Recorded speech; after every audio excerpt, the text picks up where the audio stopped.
कुदरत के खेल सचमुच अजीब है।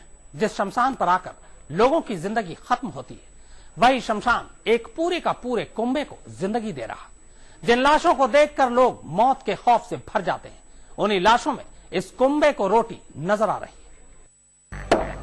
शमशान में दहकती दर्जनों चिताएं, उनसे उड़ती राख और माहौल में जलते इंसानी मांस की गंध। कोई इंसान चाहकर भी यहाँ कुछ पल से ज्यादा नहीं टिक सकता, मगर डोम परिवार के बच्चे इसी माहौल में पलते बढ़ते हैं।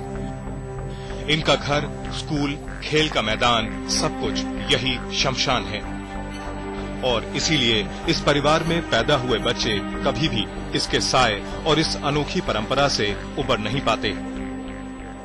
कल्लू डोम राजा का परिवार था, वो बढ़ते बढ़ते आज लगभग 100-125 परिवार हो गया है। उन 100-125 परिवार की यहाँ पारी लगती है, अलग अलग दिनों की, अलग अलग उनकी, किसी की 1 दिन, किसी की 2 दिन, किसी का 3 महीना, 4 महीने पे, इस तरह एक परिवार का नंबर आता है। जी हाँ, शमशान पर अब एक ही वंश के अलग अलग परिवारों की महीने के अलग अलग दिनों पर पारियां लगती है, ताकि शमशान पर आने वाली लाशों से हुई वसूली का फायदा पूरा खानदान उठा सके। इस तरह जहां छोटे परिवारों की कई बार कुछ घंटों की पारी लगती है, बड़े परिवारों के हिस्से कई कई दिन की पारी तक आ जाती है। जाहिर है, बैठे बिठाए मिलने वाली इस मोटी कमाई ने परिवार के अंदर फूट और बर्बादी के बीज भी बोए हैं। जो मेन राजवंश से डायरेक्ट जुड़े हुए, जैसे उनके भाई चाचा ताऊ छोड़कर, तो जो मेन चले आ रहे थे वो तो काफी धनाढ्य थे, और जो भाई चाचा ताऊ के थे और कुछ नशाखोरी की वजह से जुआ, शराब, इन सब चीजों में उड़ा के कुछ परिवार बर्बाद हुए।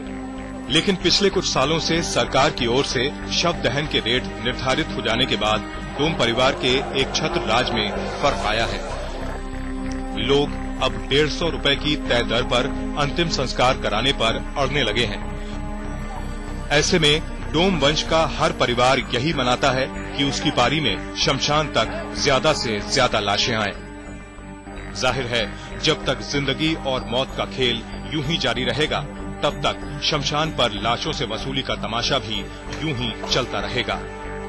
गरुड़ मिश्रा और कैमरामैन सैयद सलीम के साथ आमिर हक, वाराणसी, आज तक।